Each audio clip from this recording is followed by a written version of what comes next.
नमस्कार, Rajesh sir classes में आपका स्वागत है। आपके सामने यूपी बोर्ड कक्षा 10 हिंदी का पेपर 2023 का इस वीडियो में मैं पेपर का हल बताऊंगा। तो देखिए, पेपर का पहला पेज अनुक्रमांक, यहाँ रोल नंबर लिखा जाता है, यहाँ नाम लिखा जाता है। ये है संकेतांक जिसे कॉपी में लिखा जाता है। ये है विषय कोड। अब देखिए, समय 3 घंटे 15 मिनट, प्रारंभ के 15 मिनट परीक्षार्थियों को प्रश्न पत्र पढ़ने के लिए निर्धारित है। पूर्णांक 70, सभी प्रश्न अनिवार्य है। इस प्रश्न पत्र के दो खंड, खंड अ तथा खंड ब है।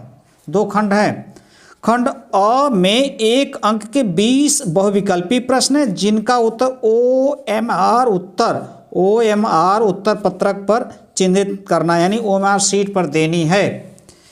खंड अ के प्रत्येक प्रश्न का निर्देश पढ़कर केवल प्रदत्त OMR उत्तर पत्रक पर ही उत्तर चिन्हित करें। OMR उत्तर पत्रक पर उत्तर देने के पश्चात उसे नहीं काटें तथा इरेजर अथवा व्हाइटनर का प्रयोग न करें।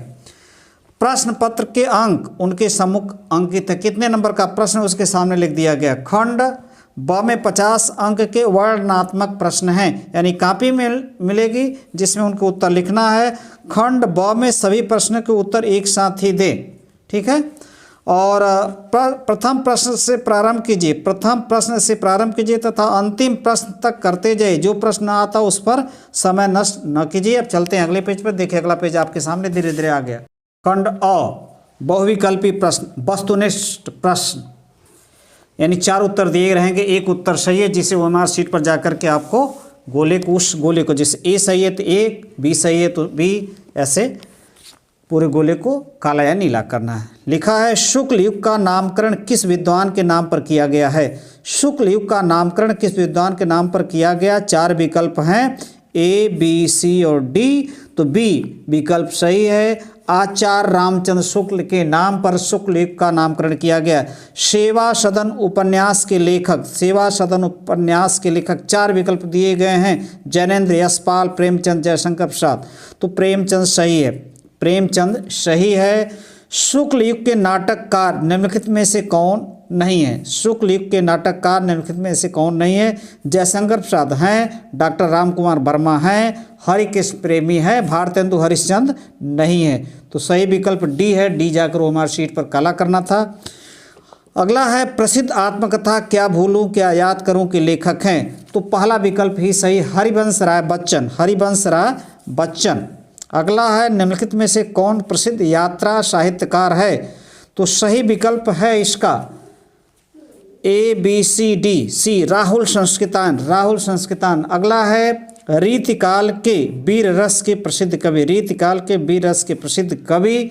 तो इसमें 4 विकल्प है। C विकल्प सही है, भूषण सही है। रामचंद्रिका के रचनाकार, रामचंद्रिका के रचनाकार हैं बिहारी भूषण मतिराम। केशवदास, केशवदास।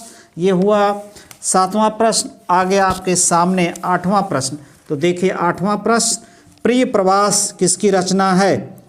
तो प्रिय प्रवास अयोध्या सिंह उपाध्याय हरिऔध की रचना। डी विकल्प सही है। राम की शक्ति पूजा के रचनाकार, राम की शक्ति पूजा के रचनाकार। 9वां का सही विकल्प है सूर्यकांत त्रिपाठी निराला। पहला विकल्प ही सही, ए विकल्प सही है। निम्नलिखित में से कौन प्रगतिवादी युग का कवि नहीं है। नागार्जुन है, त्रिलोचन है, केदारनाथ अग्रवाल है, भारतेंदु हरिश्चंद्र नहीं है। हास्य रस का अस्थाई भाव, हास्य रस का अस्थाई भाव हास्य होता है। बी विकल्प सही है। मनो मानो जनो जानो आदि वाचक शब्द किस अलंकार में प्रायः प्रयुक्त होते हैं। तो ए विकल्प सही है, उत्प्रेक्षा अलंकार। 12 का ए सही है, 12 का ए सही है। लिखकर लोहित लेख डूब गया दिन मणि, आहा व्योम सिंधु सख देख तारक बुदबुद दे रहा है। उपयुक्त पंक्तियों प्रयुक्त छंद है रोला, दोहा, वर्वय, सोरठा। तो सही विकल्प है सोरठा। अब चलते हैं 14वें प्रश्न पर। तो देखिए 14वां प्रश्न आ रहा है धीरे धीरे आपके सामने। 14वां, उपसर्ग से बना शब्द नहीं है। उपदेश है, उपनाम है, उपवन है, ऊपर नहीं। ये शब्द नहीं है, ऊपर उप से नहीं बना है। दैनिक शब्द में किस प्रत्यय का प्रयोग हुआ। दैनिक शब्द में एक शब्द प्रत्यय का एक है। त्रिवेणी में कौन सा समास है? त्रिवेणी में कौन सा समास है? द्विगु समास है। सी विकल्प सही है, सी विकल्प सही है।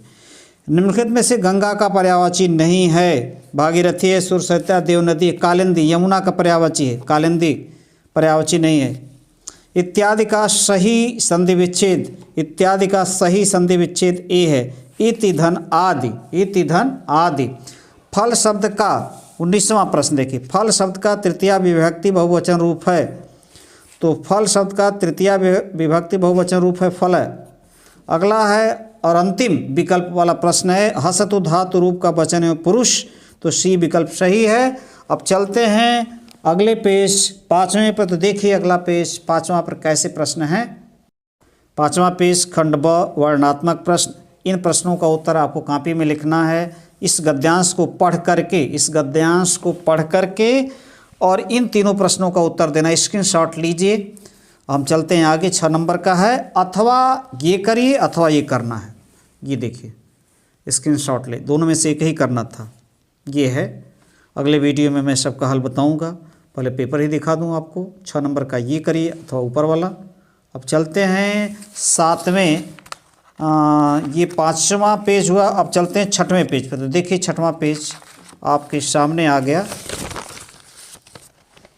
पेज, निम्नलिखित में से किसी एक पद्यांश पर आधारित सभी प्रश्नों के उत्तर दीजिए। ये पद्यांश है और इसको पढ़ना, स्क्रीनशॉट लीजिए। 6 नंबर का ये भी है पद्यांश, ये है आपके सामने, स्क्रीनशॉट लीजिए। और इस पर आधारित प्रश्न, इस पर आधारित प्रश्न ये हैं, तीनों को उत्तर देना। 2-2 नंबर के हैं, 2-2 नंबर के हैं। अब चल रहे हैं अगले पेज 7वें पर। तो देखिए 7वां पेज ये आ गया, अथवा ये करना है। 7वां पेज आ गया, या तो वो करिए या तो ये करिए। ये पद्यांश है और स्क्रीनशॉट लीजिए, ये पद्यांश है और इस पर आधारित ये प्रश्न है, इस पर आधारित ये प्रश्न है। और तीसरा प्रश्न आ गया आपके सामने, निम्नलिखित में से किसी एक संस्कृत गद्यांश का संदर्भ सहित हिंदी में अनुवाद कीजिए। संदर्भ लिखेंगे 2 नंबर, हिंदी में अनुवाद करेंगे 3 नंबर, 5 नंबर का टोटल है। या तो ये करना है अथवा दूसरे पेज पर दिखा रहे हैं, ऐसे ही प्रश्न आते हैं। 2023 में अच्छा प्रश्न पेपर था। अथवा ये करना है, ये है दिया गया है और इसका संदर्भ लिखिए, हिंदी में अनुवाद कीजिए। 5 नंबर का है, अथवा इसके पहले वाला। अब देखिए चौथा प्रश्न है, निम्नलिखित में से किसी एक संस्कृत पद्यांश का संदर्भ सहित हिंदी में अनुवाद कीजिए। ये पद्यांश, वो गद्यांश था, ये पद्यांश है। इसमें अथवा इसमें भी है और ये भी 5 नंबर का। या तो ये देखिए है, ये करना है अथवा ये करना है। क्या करना है? संदर्भ लिखेंगे 2 नंबर, अनुवाद करेंगे 3 नंबर। अब आ गया आपका अपने पठित खंड का आपके आधार निम्नलिखित प्रश्नों में से किसी एक का उत्तर दीजिए। एक का उत्तर देना है। जैसे आप, क्योंकि हर जिले में अलग अलग होता है, तो मुक्ति दूत है तो इसमें से एक का देना है। यदि मुक्ति दूत आपका है तो इसमें से एक ही देना था। ज्योति जवाहर है, इसमें से भी एक ही। अब आ गया 9वें पेज पर आपके सामने। 9वां पेज आ गया धीरे से, ये 9वां पेज है, 9वां पेज। प्रश्न देखिए, एक ही करना है, जो भी पढ़ाया जाता है आपको स्क्रीनशॉट लीजिए। अब चलते हैं आगे, तो ये है, स्क्रीनशॉट लीजिए। बढ़ रहे हैं आगे की तरफ, ये पहुंच रहे हैं अब हम 10वें पेज पर। 10वां पेज भी आपके सामने जल्दी आ रहा है। 10वां पेज है आपके सामने, ये आ गया। लिखा है, दिए गए लेखकों में से किसी एक लेखक का जीवन परिचय देते हुए उनकी एक प्रमुख रचना का उल्लेख कीजिए। कितना है? 5 नंबर का है। ये 3 नाम दिए गए, इसमें से किसी एक का लिखना है। तो ख देखिए, कवि है महाकवि सूरदास, बिहारी लाल, महादेवी वर्मा। यही बात इसमें भी है, कवि का जीवन परिचय देते हुए, जीवन परिचय देके 3 नंबर, उनकी एक प्रमुख रचना का नाम लिखेंगे 2 नंबर। अब इसी में है 7वां और 8वां प्रश्न, 2 नंबर का है। अपनी पाठ्य पुस्तक में से कंठस्थ कोई एक श्लोक लिखे, श्लोक लिखेंगे 2 नंबर। और यहाँ है संस्कृत में उत्तर देना है, 4 दिया गया है, 2 का उत्तर देना है। कितने नंबर का है? 2-2 नंबर, 4 नंबर का है। अब आ गया आपके सामने 9वां प्रश्न, निम्नलिखित में से किसी एक विषय पर निबंध लिखिए। शब्द सीमा 150 से 200, 9 नंबर का है। विज्ञान वरदान या अभिशाप, बेरोजगारी की समस्या और समाधान, जल है तो कल है, विद्यार्थी जीवन में अनुशासन, ये 9 नंबर का है। नमस्कार।